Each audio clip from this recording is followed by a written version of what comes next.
పరిశుద్ధుడా, ప్రేమేడ, మహోన్నతుడా, నా రాజువు, నా ప్రభువు, మా దేవుడవు మీరొక్కరే నాయన. మీరు తప్ప మాకు ఎవ్వరూ లేరు ప్రభా. పైన ఆకాశమందు కానీ, ఈ భూమి మీద కానీ, భూమి కింద పాతాళములో కానీ నజరేయుడైన యేసు క్రీస్తు తప్ప మాకు మరొక దేవుడు లేడు ప్రభా. ఉండడు, ఉండబోడు. అందును బట్టి మీకు స్తోత్రాలు. ఆ దేవుడైన ప్రజలు ధన్యులను సెలవిచ్చారు. మరి ఉదయకాలమున మీరు మా దేవుడవై ఉండి మమ్మల్ని ధన్యులుగా మార్చేందుకు మీకు స్తోత్రాలు. మీకు మహిమ ఘనత ప్రభావాలు చెల్లిస్తున్నాం. ఇంతవరకు ఆరాధన ఆగ్రహించారు. మా స్తుతుల మీద సింహాసనం వేసుకున్నారయ్యా. అందును బట్టి మీకు స్తోత్రాలు. ఇప్పుడు వాక్యంలోకి వెలుచుండగా పరిశుద్ధాత్మదేవుడా, మీరే తండ్రి నాతో, మాతో, మా అందరితో మాట్లాడి బలపరచమని, దృఢపరిచి స్థిరపరచమని యేసుక్రీస్తు నామములో అడిగి పొందినాము తండ్రి. ఆమేన్, ఆమేన్. హల్లెలూయా, హల్లెలూయా. గట్టి చప్పట్లు కొట్టాలి. ఆమేన్. దయచేసి కూర్చోండి తొందరగా. దేవుడి నామానికి మహిమ కలుగును గాక. మరొకసారి మీ అందరికీ ఈ మధ్యాహ్న కాల సమయంలో శుభములు, ఆశీర్వాదములు కలుగును గాక. ఆమేన్. మరి ఈ సమయంలో దేవునికి మహిమ కలుగును గాక. మరి ఈరోజు దేవుడు మన మధ్యలో ఉన్నారు. అయితే ఉన్న దేవుడిని ఎరగడం ఎలాగా, దేవుడిని తెలుసుకోవడం ఎలాగా? చాలామంది యేసుప్రభుని నమ్ముతారు, అందరిలో ఒక్కరిలాగా నమ్ముతారు. ఎట్లా నమ్ముతారు? చాలామంది యేసుప్రభు కూడా ఒక దేవుడే, ಎಲ್ಲರಲ್ಲಿ ದೇವಸ್ವಾಮಿ ಒಬ್ಬ ದೇವರಪ್ಪ ಅಂತಾರೆ. ಅಲ್ಲ, ಯೇಸು ಸ್ವಾಮಿ ಒಬ್ಬನೇ ದೇವರು ಅನ್ನೋದು ಬೇರೆ, ಎಲ್ಲರಲ್ಲಿ ಒಂದು ಅನ್ನೋದು ಬೇರೆ.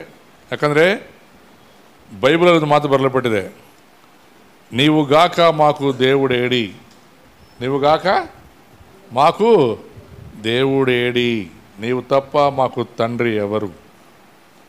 అదే మాటని మనం ప్రతి వారం పాడుకుంటాం, ప్రతిరోజు మన ఇళ్ళలో పాడతాం. షమా ఇజ్రాయేల్, షమా ఇజ్రాయేల్, అదోనై ఎలోహీనో, అదోనై అథా ఎఖాద్. నీ ఒక్కడివే దేవుడు, నువ్వు ఒక్కడివే దేవుడు అనడం చాలా చాలా చాలా కష్టం. ఈ ఒక్క దేవుడని ఎవరైతే దృఢంగా నమ్మి ఆయనకు సాక్షులుగా ఉంటారో వారి జీవితాలు బాగా దీవించబడతాయి, ఆశ్రయించబడతాయి. ఆ దేవుడు సర్వలోకానికి, సర్వ సృష్టికి ఆయన సృష్టికర్త అయి ఉన్నాడు. ఎందరూ ఆయనను అంగీకరించదు, ఇది చాలా ప్రాముఖ్యం. అంగీకరించాలి దేవుణ్ణి. నమ్మడం వేరు, అంగీకరించడం వేరు. అందరూ నమ్ముతారు యేసుప్రభు దేవుడని. యేసుప్రభు దేవుడని అన్యులు, ఇస్లామికులు, బౌద్ధులు, సిక్కులు, పార్సికులు, హిందువులు, ప్రపంచంలో ఉన్న వారందరూ యేసు ప్రభుని దేవుడని నమ్ముతారు. వాళ్ళు ఏమంటారు? అందరిలో ఒకడు. అయితే విశ్వసించి అంగీకరించాలి, ఆయన ఒక్కడే, ಆತನೊಬ್ಬನೇ ದೇವರೆಂದು ನಂಬಿ ಏನು ಮಾಡಬೇಕು? ವಿಶ್ವಸಿಸಿ ಅಂಗೀಕರಿಸಿಕೊಳ್ಳಬೇಕು. ಅದಕ್ಕೆ ಯೋಹಾನ ಬರೆದ ಸುವಾರ್ತೆ 1ನೇ ಅಧ್ಯಾಯದಲ್ಲಿ ನಾವು ನೋಡ್ತೇವೆ, ಯಾರ್ಯಾರು ಆತನನ್ನು ಅಂಗೀಕರಿಸುವರೋ, ಅಂದರೆ ಆತನ ಹೆಸರಲ್ಲಿ, ನೋಡ್ರಿ ಒಂದೇ ಹೆಸರಲ್ಲಿ, ఆతన ಹೆಸರಲ್ಲಿ ಅಂದರೆ ಒಂದೇ ಹೆಸರಲ್ಲಿ, ఒకే పేరులో, ఆ ఒక్క పేరులోనే ಆತನ ಹೆಸರಲ್ಲಿ ನಂಬಿಕೆ ಇಡುವರೋ ಅವರೆಲ್ಲರಿಗೆ ಮಕ್ಕಳು ಆಗುವ బాధ్యతే, ఇలా అధికార. అందరూ పిల్లలు కాలేరు. నేను చాలా చెప్పాను కదా, నా ఆస్తికి ఎవరు వారసులు? ఇప్పుడు మీరు అందరూ కొన్నిసార్లు ఏమంటారు? అప్ప అంటారు, నాయన అంటారు, కొంతమంది ముసలి నాయన అంటారు, అమ్మ అంటారు. మీరు మా పిల్లలే. పిల్లలు కాదు అని నేను అనకూడదు, అనడానికి వీల్లేదు. మీరందరూ నా పిల్లలే.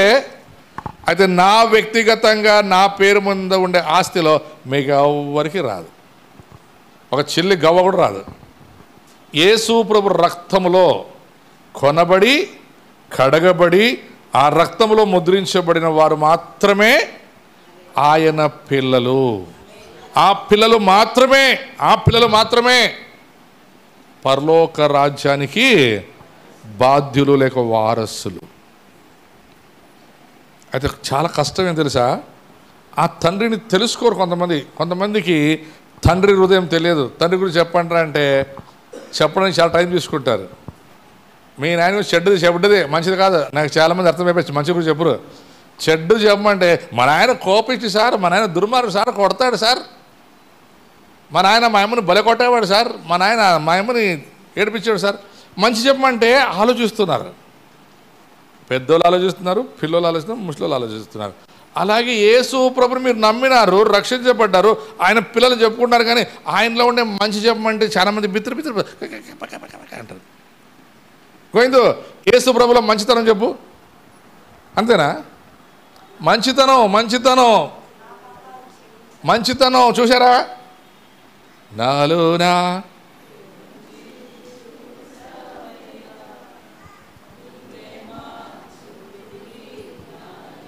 చూడండి ఎంత మంచితనం చెప్పేకి రాదు మీకు, ఎవరికి పాడతారు అంతే, పాడమంటే ఎవరు ఎత్తేయాలి మళ్ళా.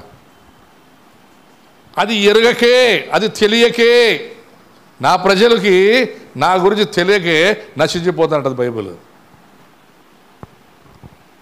దానియేలు గ్రంథం 11వ అధ్యాయం 32వ వచనం చదువుకుందాం. ఈ వాక్యాన్ని అమ్మ చాలాసార్లు చెప్పింటారు, నాకు తెలిసి అమ్మ చాలాసార్లు చెప్పింటారు ఈ వాక్యాన్ని. 11వ అధ్యాయం 32వ వచనం.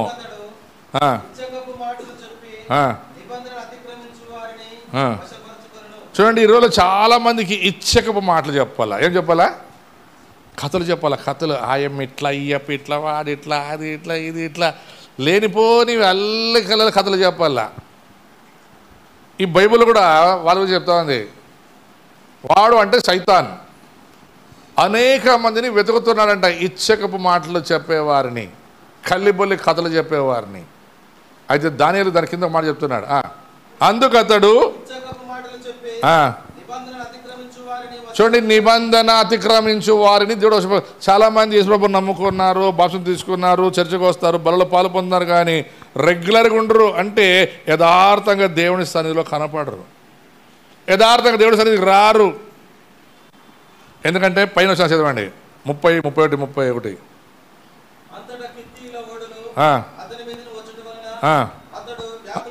అతడు వ్యాకులపడి చూడండి, ఇప్పుడు చాలా పనిపాట్లు పడి దేవుని సన్నిధి విడిచిపెట్టి ఎక్కువ సంపద వచ్చేసరికి దేవుని సన్నిధికి ఎందుకు పోలేప, ఆదివారం కూడా ఒక రోజు పనిచేస్తే ఒక 1000 రూపాయలు వస్తుంది. ఏముంది 4 వారాలు పోవాలని ఏమైనా ఉందా? మేము అప్పొద్దు మాట ఇచ్చిండి, మేము దేవునికి వారం వారం చర్చకు వస్తాం దేవా అని. కష్టం వచ్చినప్పుడు పోయి ప్రార్థన చేసుకుంటే అయిపోయా, కష్టం తిన్నాక 3 వారాలు ఇంట్లో ఉంటే అయిపోయా. ముందుకి పరిశుద్ధ నిబంధన అంటే దేవుని వాక్యం, నిబంధన వాక్యం. ఇది పరిశుద్ధమైన నిబంధన విషయంలో అత్యాగ్రహము గలవాడై. చూడండి, రానున్న రోజుల్లో ఎట్లుంటుందంటే దేవుని వాక్యానికి వ్యతిరేకమైనటువంటి గుంపులు జనాలు లేస్తారని దానియేలు రాస్తున్నాడు. మీకు తెలుసో తెలీదో, ఇప్పుడు అప్పుడే ఆంధ్ర, తమిళనాడులో చాలామంది దేవుని వాక్యాన్ని తెలుసుకొని రక్షింపబడి దేవుణ్ణి విడిచి వెనకకు పోయి మాట్లాడుతున్నారు అప్పుడే వాక్యం గురించి. పరిశుద్ధ నిబంధన గురించి అత్యాగ్రహము గలవాడై తన ఇష్టానుసారముగా జరిగించును. అతడు మరలి చూడండి, ఎవరెవరు చర్చిని విడిచిపెట్టినారు, ఎవరెవరు వాక్యాన్ని విడిచిపెట్టినారు అనే వారిని వాడు గుర్తించి వాళ్ళందరూ ఒక గుంపు చేసుకొస్తాడంట.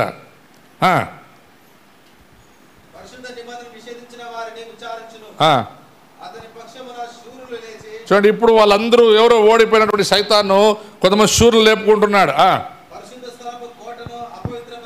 ఈ దేవ ఆలయంలో అపవిత్రమైన తీసుకొస్తారంట. మీకు ఇది చాలా పెద్ద సబ్జెక్టు. అంత్య దినాల్లో జరగబోయేది. రేపు దేవాలయం కట్టబడిన తర్వాత ఆ దేవాలయంలో అంట అపవిత్రమైన దాన్ని తీసుకొస్తారంట. అదేం తెలుసా? పంది. ఆ పందిని తీసుకొచ్చి ఆ సింహాసనం మీద కూర్చోబెట్టి దేవాలయంలో వారు పందిని ఆరాధిస్తారంట. దేన్ని ఆరాధిస్తారు చెప్పండి? పంది అంటే ఇంకోటి తెలుసా మీకు? అపరిశుద్ధత. పందేమి? అపరిశుద్ధత. చర్చికి అపరిశుద్ధతని, చర్చ్ అంతా అపరిశుద్ధత అయిపోతుంది. అయితే కట్టబడబోయే చర్చ్ గురించి మాట్లాడుతున్నారు. కానీ అయితే నేను ఇప్పుడు చెప్పబోయే చర్చ్ ఏం తెలుసా? నీవే కొరింథీ పత్రికలో ఏమంటాడు? నువ్వు దేవుని ఆలయమై ఉన్నావని నువ్వు ఎరగవా? ఈ చర్చు అంత అపరిశుద్ధత, లోపల కోపం, ఆవేశం, పగ. ఆడ ఒక పందే, అది పందుల్ని నింపుకొని పందులతో సహవాసం చేసి పందుల బతుకుతూ పందుల్లాగే అంత గలీజు. ఆదివారం చర్చ్ లేదు, ఆదివారం దేవుని సన్నిధి లేదు, ఇంట్లో ప్రార్థన ఉండదు, భక్తి ఉండదు, ఏముండదు. ఇంకా పొద్దున్న లేస్తే చెడ్డ మాటలు, కొట్లాట్లు, బూతులే. ఇల్లు దేవాలయం లేదు. ఇప్పుడు ఇల్లు చెడిపోయింది. ఈ దేవాలయము, ఈ దేవుని మందిరం, నీ దేహమే దేవుని ఆలయం అని మర్చిపోయి అపవిత్రం. ఆ రోజు ఒక పందిని తీసుకొచ్చాడు, కూర్చోబెడితే ఈ రోజు విశ్వాసం చెప్పుకొని దేవుని వాక్యాన్ని, అంటే పరిశుద్ధమైన వాక్యాన్ని విసర్జించి అపరిశుద్ధులయ్యి పందుల్ని మేపుతూ, పందుల్ని పెంచుతూ జీవితం అంతా పందులమయం. ఇల్లంతా వాసన, హృదయం అంతా వాసన, నోరు తెరిస్తే వాసన.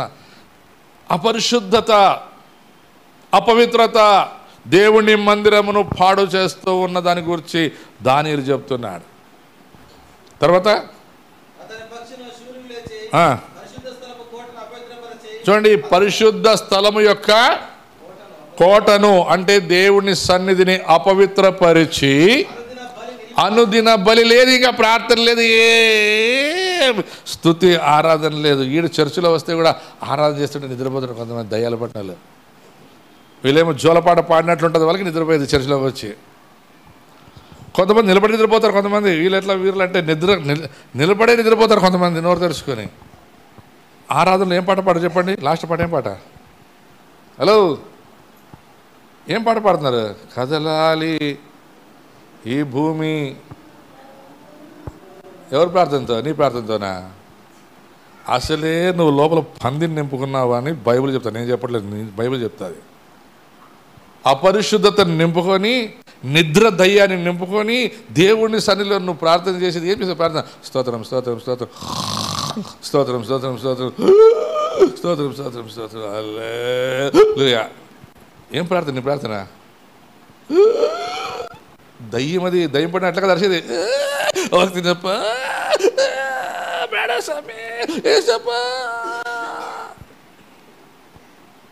ఏం ప్రార్థన? నీ ప్రార్థన ఏం ప్రార్థన మాడుతుంది? మళ్ళా పాట కదలాలి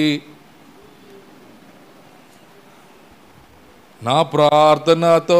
నీ మొఖానికి ప్రార్థనే రాదు. బువ్వ తినేటప్పుడే ప్రార్థన చేసేలేదు నువ్వు, ఇంకా భూమి కథలో ప్రార్థన చేస్తావా నువ్వు? నీ ప్రార్థన దేవుడు వింటాడా? వింటే నీకు జవాబు వస్తుందా? జవాబు వచ్చింటే నువ్వు ఇట్లుంటుంటివా? నువ్వు ఆడో గాలిపటంలాగా ఎగిరిపడిన పైకి. నీ ప్రార్థనతో ఈ భూమి కదులుతుందా? నీ తలకాయ నొప్పే పోదే నీ ప్రార్థనతో, నీ మోకాలు నొప్పులే పోవే నీ ప్రార్థనతో.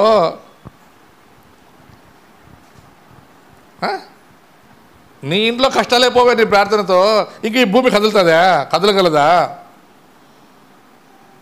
ఎందుకు కదలదంటే ఈ దానియేలు చెప్పింది ఏమంటే, ఆ మందిరమును దేవుని వాక్యము లేకుండా, బలి లేకుండా వాడు పందిని తీసుకొచ్చి పెడితే అది జరగబోయేదని చెప్తుంటే, ఇక్కడ సంఘంలో అందరూ పందులు పట్టి లోపల ఈ ఆలయాన్ని, దేహం అనే ఆలయాన్ని అపరిశుద్ధం చేసుకొని దేవునిని ఎరుగక. ఇప్పుడు కింద అంటాడు, చదువునాకపా, అనుదిన బలిని.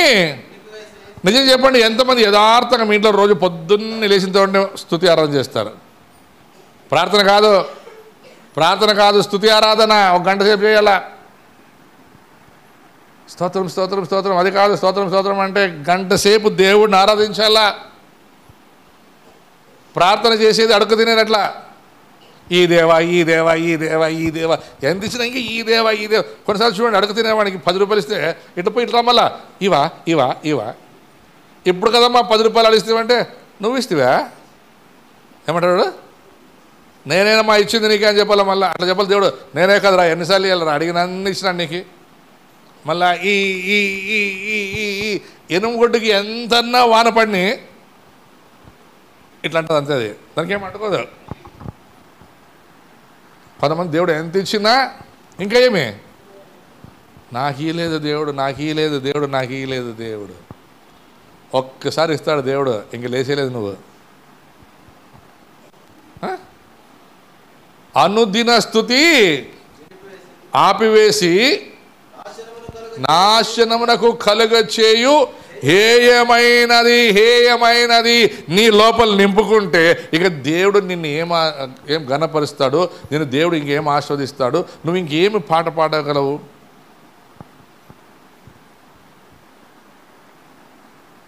అనుదినపు స్తుతిని ఆపివేసి బలిని ఆపివేసావు నీ ఇంట్లో. పోనీ చర్చికి వచ్చినప్పుడు ఆరాధిస్తావా?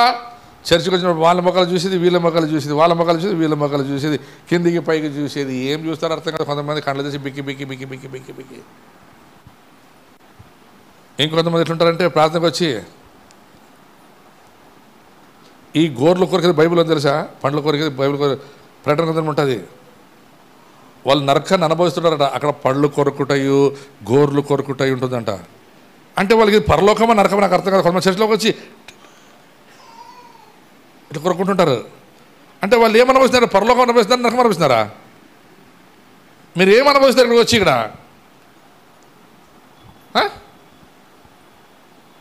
నువ్వు దేవునికి బలి అర్పించడం ఎప్పుడైతే ఆపేస్తావో నీ లోపల వచ్చేది దురాత్మ శక్తులు, అంధకార శక్తులు, వాటి ప్రయోగాలు, వాటి పని నీ లోపల పనిచేస్తుంది. తర్వాత అనుదిన బలిని ఆపివేసి అపవిత్రమైన దానిని తీసుకొని వచ్చి నిలబెట్టి నాశనము కలుగచేయు హేయమైన వస్తువును నిలబెట్టుదురు. అందుకతడు ఇచ్చకపు మాటలు చెప్పి నిబంధన అతిక్రమించువారు వశపరుచుకొనును.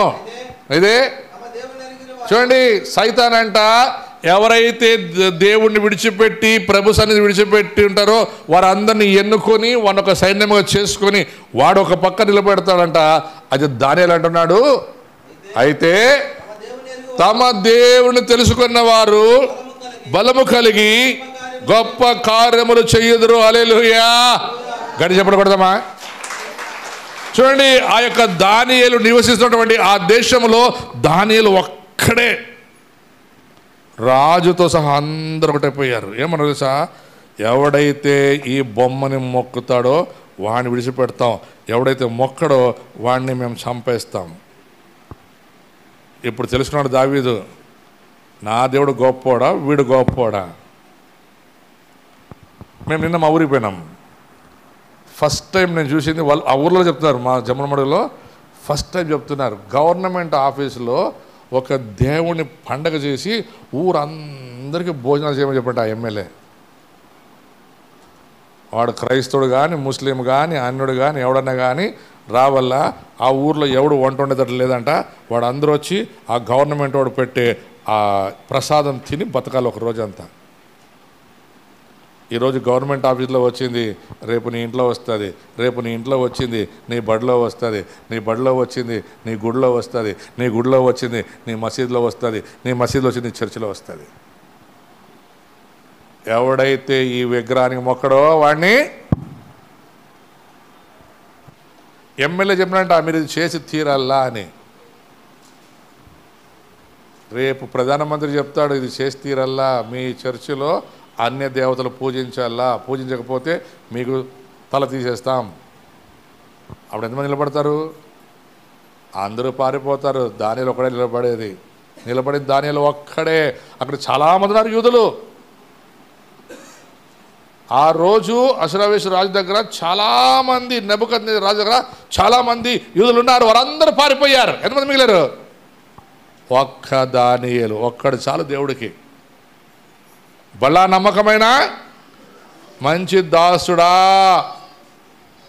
ఒక్కడు చాలు దేవునికి. అందుకని దావీదు అన్నాడు, ఏమన్నాడు దానియేలు?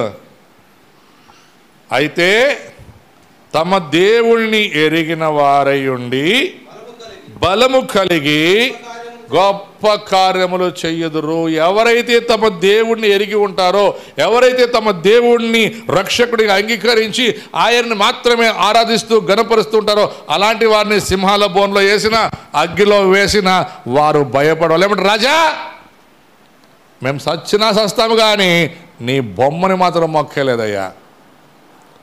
ఎట్లా మొక్కల్లో చూస్తాములే, చూసుకుందామే పో రాజా. రే 7 రోజులు సింహాలకు భోజనం పెట్టొద్దంటరా. ఎన్ని రోజులు?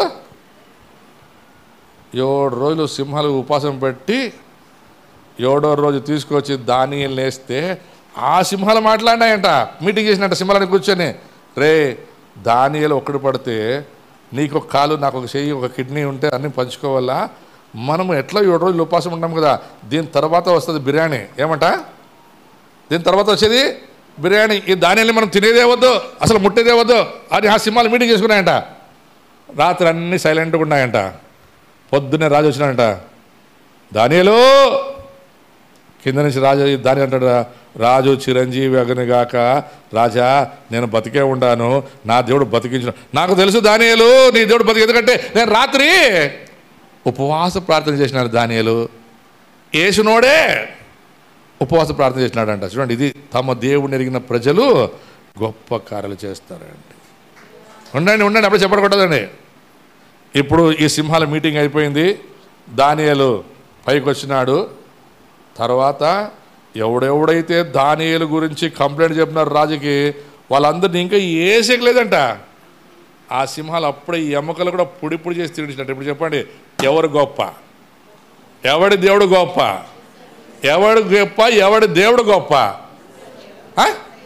దానియేలు దేవుడు గొప్ప లేకుంటే రాజు గొప్ప? ఇప్పుడు ఏమన్నాడు ఆ రాజు? నాకు తెలుసు దానియేలు నీ దేవుడే గొప్ప. ఇప్పుడు శాసనం రాస్తున్నాడు ఏమని? దానియేలు దేవుడు తప్ప మరొక దేవుడు లేడు. హల్లెలూయా. అర్థం చేసుకోండి, ఊరికి దేవుడు నమ్ముకుంటే అర్థం కాదు. దేవుడిని కొరకు బ్రతకడం చాలా ప్రాముఖ్యం. చావడం కాదు, బ్రతకడం ప్రాముఖ్యం. అందుకే అదే దానియేలు గ్రంథంలో 12వ అధ్యాయం 3వ వచనం మాట చెప్తాడు. చూద్దాం తొందరగా. దానియేలు గ్రంథం 12వ అధ్యాయం 3వ వచనం. లేకుంటే 1 చెప్తాడు. ఆ కాలమందు నీ జనుల పక్షమున నిలుచుట్టి మహా అధిపతి యగు మిఖాయేలు వచ్చును. అప్పుడు నీ జనులు రాజ్యముగా కూడిన కాలము మొదలుకొని ఈ కాల పర్యంతము ఎన్నటికి కలుగునంత ఆపద కలుగును. అయితే ఈ జనులలో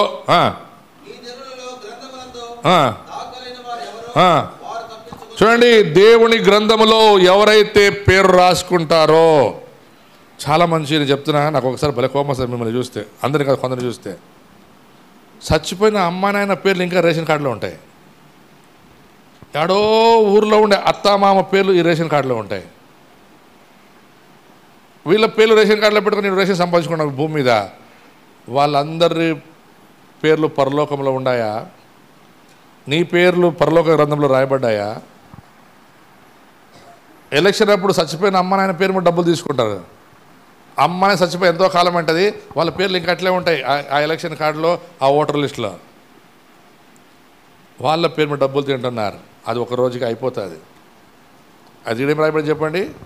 ఎవరి పేర్లు అయితే నీ జీవ గ్రంథంలో రాయబడి ఉన్నాయో వారు తప్పించబడుదురు. మరియు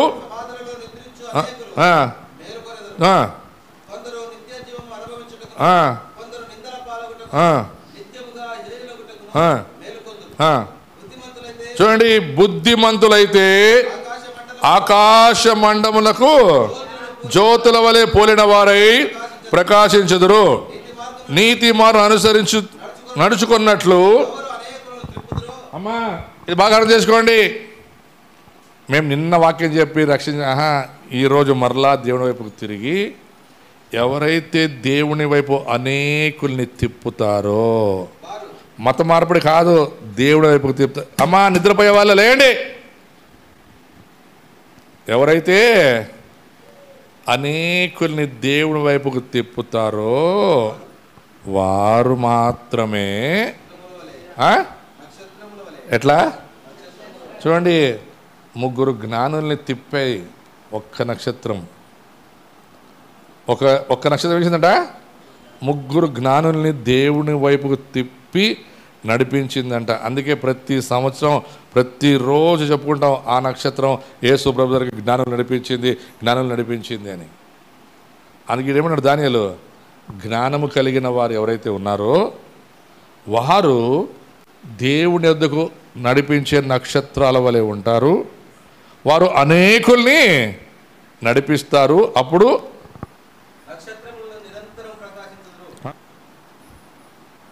దానియేలు, నీవు ఈ మాటలను మరుగు చేసి అంత్యకాలం వరకు ఈ గ్రంథమునందు ముద్రించుము, దీన్ని శ్రద్ధతో చదివిన అనేకులకు తెలివి అధికమగును అని నాతో మాట్లాడునతడు చెప్పాను. చూడండి, ఇది బాగా తెలుసుకోండి. దీనిని ఏం చేయాలంట? బైబిల్ని శ్రద్ధతో చదవాలా, వినాలా. అప్పుడు వారు ఆకాశంలో జ్యోతుల వలె ఉంటారు, అనేకుల్ని దేవుడు నడిపిస్తారు. ఇర్మియా గ్రంథం 9వ అధ్యాయం 23-24 ఒకసారి చూడండి. యెహోవా ఇలాగు సెలవిచ్చుచున్నాడు,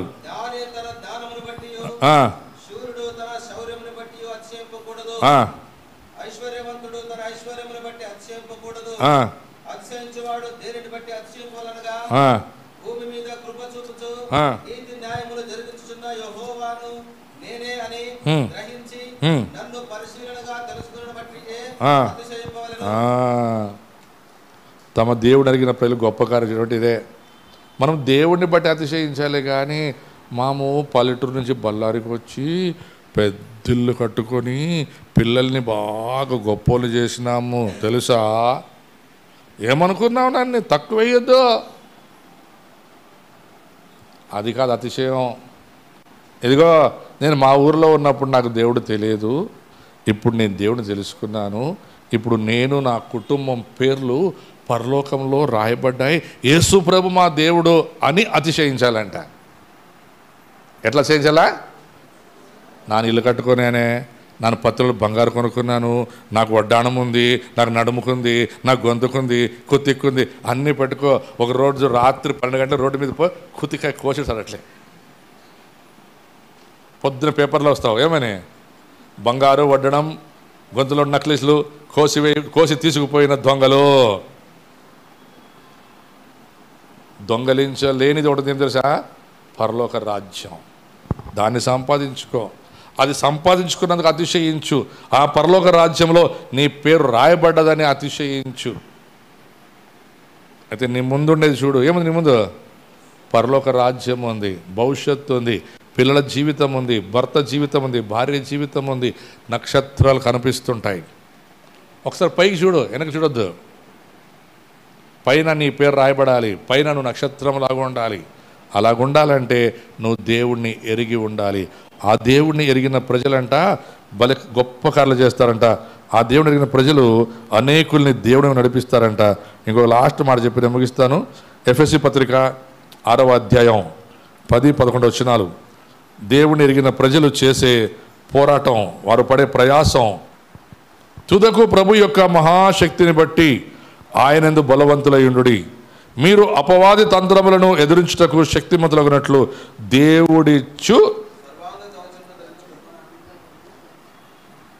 దేవుడిచ్చేవి ధరించుకుంటారా, మీరు సంపాదించుకుని ధరించుకుంటారా? ఇప్పుడు ఏదైనా పెళ్లికి పోవాలనుకోండి, లేకుంటే ఇల్లు ఓపెనింగ్ పోవాలనుకోండి, ఎట్లా పోతారు? పక్కింట్లో అడుక్కోరనే చేసుకుంటారు, రోడ్డు గోళ్ళు పోయినా కానీ. ఇప్పుడు అన్ని పూసులువి ఆడ ఒడ్డర బండ్లు సార్ బాడీకి కదా, ఒడ్డర బండ్లో బాడీకి సార్ తెచ్చుకొని వేసుకుంటారు చాలామంది. అది బైబుల్ అంటది, దేవుడిచ్చే వాడిని ధరించుకోండి. అవి చూపిస్తే అనేకులు మీ అంట దేవుడు రాజ్యానికి వస్తారంట. అవి లేకుండా మనుషులకు కనబడి వేసుకుంటే, అందుకే దానియేలు అన్నాడు, ఇచ్చకపు మాటలు మాట్లాడతాడంట. అందరూ అంటారు, ఏం చేసి సంపాదించినారో, ఏడ కొట్టినారో, ఏడ ముంచి. నువ్వు కష్టపడి సంపాదించిన ఇది మాత్రం తప్పదు. నువ్వు కష్టపడి సంపాదించి వేసుకున్న మనుషులు మాట్లాడేది తప్పదు. అయితే బైబిల్ అంటది, దేవుడిచ్చు సర్వాంగ కవచములను ధరించుకునుడి, ఏలయనగా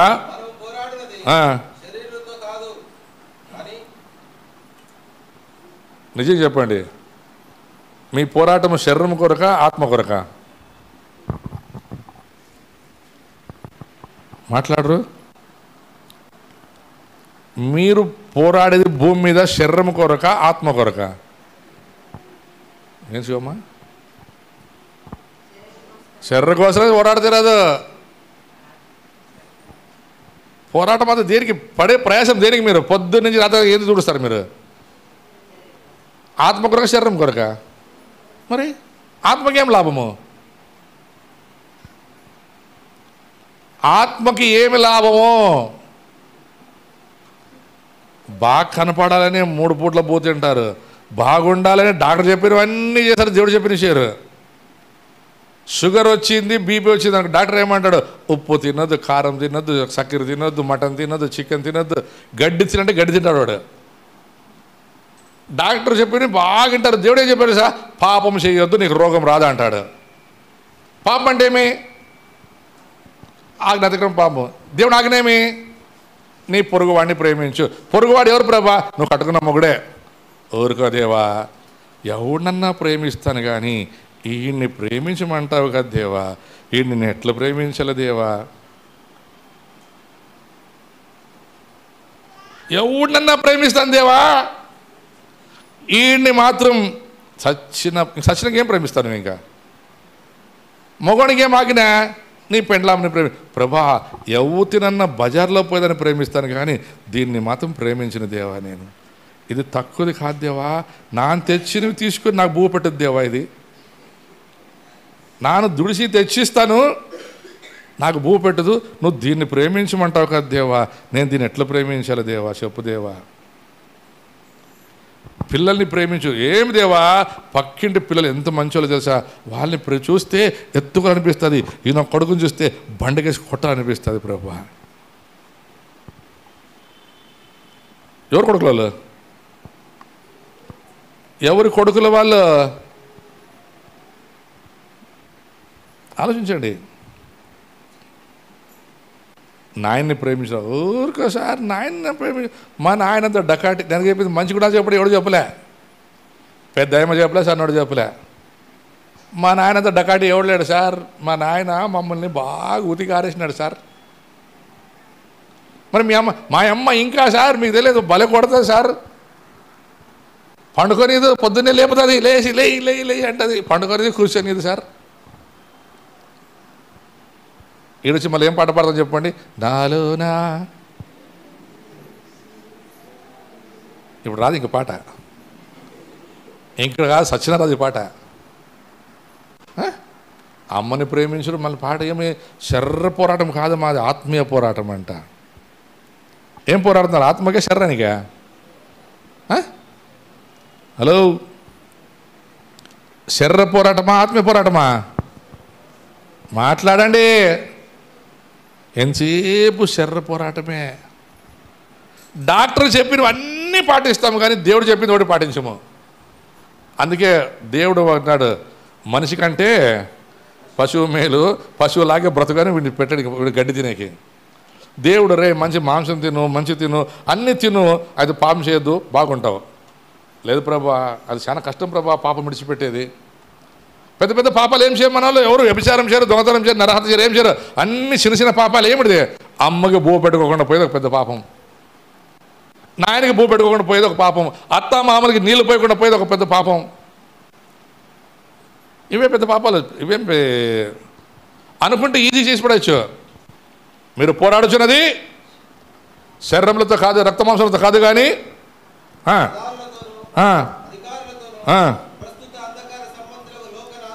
మీకు కొడితే సార్. ఇప్పుడు ప్రధాని గురించి మనకు నేను మనం పెట్టే కొంతమందికి ఎవరైనా సరే మన ప్రధానమంత్రి గారిని గురించి కానీ, ముఖ్యమంత్రి గురించి కానీ, ఎమ్మెల్యేని గురించి, లేక ఒక పోలీస్ ఆఫీసర్ని, లేక ఒక అధికారిని గురించి ఏదైనా ఒక ట్వీట్ అంటే ఏదైనా ఒక వాడు చేసిన తప్పుని పోస్ట్ చేస్తే 7 ఏళ్ళు జైలు శిక్ష అంట. ఇప్పుడు చెప్పండి, ఎవడు పోస్ట్ చేస్తాడు? ఎవడికి అంత ధైర్యం ఉంటుంది? వాడు ఏమన్నా చేసుకొని పోలే సార్, మాకెందుకు వచ్చిన కథ, వాడు దొంగతనమన్నా చేయని, దేశాన్ని అమ్ముకొని ఏమన్నా పాడు చేయని, మాకెందుకు సార్, మనం బాగుంటే చాలు. ప్రధానులతో మనం యుద్ధం చేయాలి, చేయలేం. తర్వాత ప్రధానులతోనూ అంధకార సంబంధమైన లోకనాథులతోనూ ఆకాశమందు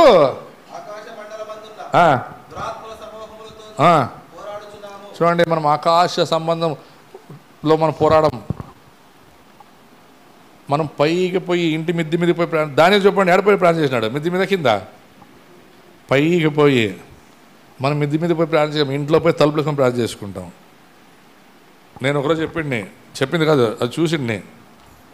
నేను మా ఫ్రెండ్స్ ఒకరోజు టర్కీకి పోతా ఉన్నాం, ఇజ్రాయెల్ నుంచి టర్కీకి పోతుంటే ఫ్లైట్ టేకప్ అయిన తర్వాత ఫ్లైట్లో మాకు టిఫిన్లు ఇస్తారు, టిఫిన్లు తినడానికి.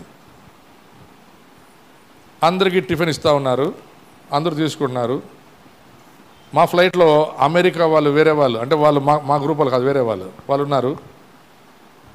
వాళ్ళకి టిఫిన్ ఇస్తుంటే వాళ్ళు అంటున్నారు, మాకొద్దు, ఈరోజు మేము తినము. ఆ రోజు శుక్రవారమే కరెక్ట్, మేము తినము, మేము ఫాస్టింగ్ ఉన్నాము అని. నా పక్కన ఇంకొక పాస్టర్ కూర్చున్నాడు, మా బైబిల్ స్కూల్ ఆయన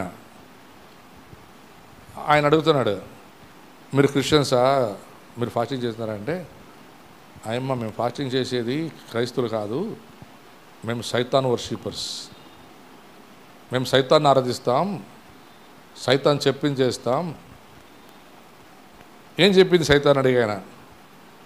భూమి మీద ఉండే క్రైస్తవులందరూ పాడైపోవాలి, భూమి మీద ఉండే క్రైస్తవ కుటుంబాలన్నీ చెల్లాచెదరైపోవాలి, అది మా ప్రార్థన.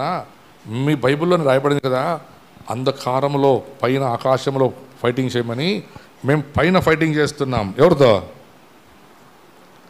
వాళ్ళు ఫైటింగ్ చేసే పైన చెప్పండి? దేవుని పిల్లలతో, దురాత్మలతో కాదు. దురాత్మలు అయితే పైన పోరాటం చేస్తున్నాయి, దేవుని పిల్లలైతే కింద బాగా బెడ్షీట్ వేసుకొని దిండు పెట్టుకొని నిద్రపోతున్నారు.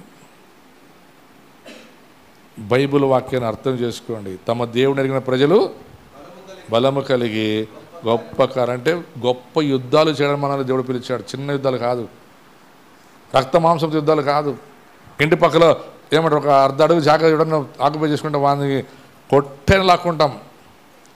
మరి మీ అమ్మ మీ నాన్న పెద్ద పెద్ద పరలోక రాజ్యపు వారసులు, దేవుని రాజ్యంలో ఉండవలసిన వారు, మరి వారు నశించి నరకానికి పోతున్నారు కదా, మరి వారి గురించి మీకు పోట్లాడాలని, సైతానుతో యుద్ధం చేయాలని ఆలోచన లేదా?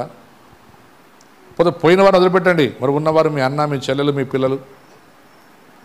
మీరు పోరాడుచున్నది ప్రధానులతోనూ అంధకార శక్తులతోనూ ప్రస్తుత అంధకార సంబంధ దురాత్మల సమూహముతోనూ పోరాడుచున్నారు. అందుచేత మీరు ఆపద్దినమందు వాణిని ఎదురించుటకు సమస్తం నెరవేర్చిన వారై నిలబడకును శక్తిమంతులగునట్లు దేవుడిచ్చు సర్వాంగ కవచం ధరించుకొనుడి. ఎలాగనగా మీ నడుమునకు సత్యమును దట్టిని కట్టుకొని నీతి అను మైమరపు వస్త్రమును తొడుగుకొని పాదములకు సమాధాన సువార్తమైన సిద్ధ మనసును జోడు తొడుగుకొని నిలుచుకొనుడి. ఇవన్నీయుగాక విశ్వాసమును డాలును పట్టుకొనుడి, దానితో మీరు దుష్టుని అగ్ని బాణములన్నిటినీ ఆర్పుటకు శక్తిమంతులగుదురు. మరియు రక్షణయను శిరస్త్రాణమును దేవుని వాక్యమును ఆత్మ ఖడ్గమును ధరించుకొనుడి. ఆత్మ ఖడ్గమును ఆత్మ సంబంధమైన వాటిని మీరు ధరించు వారై ఉండాలి. దేవుడు ఎరిగిన ప్రజలు బలము కలిగి ఉండాలంటే బలమైన వాక్యం మనలో ఉండాలి. దేవుని పిల్లలు బలమైన యుద్ధం చేయాలంటే బలమైనటువంటి ఆత్మను మనం ధరించి ఉండాలి.